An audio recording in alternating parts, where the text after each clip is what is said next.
MetaTrader 4 and 5 applications are back in the Apple AppStore. MetaQuotes. The 6th of March 2023. MetaTrader 4 and MetaTrader 5 apps have been reinstated and are available for download from the App Store.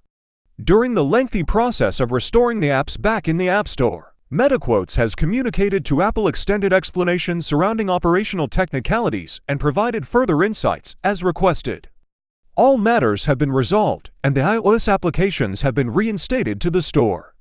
Our applications are fully compliant with Apple's requirements. MetaTrader said, "We are happy that the situation has been resolved and we managed to find an understanding with Apple." Renat Fatkhullin, CEO of MetaQuotes, commented, "Our company respects the requirements of any marketplace and always strives to meet them.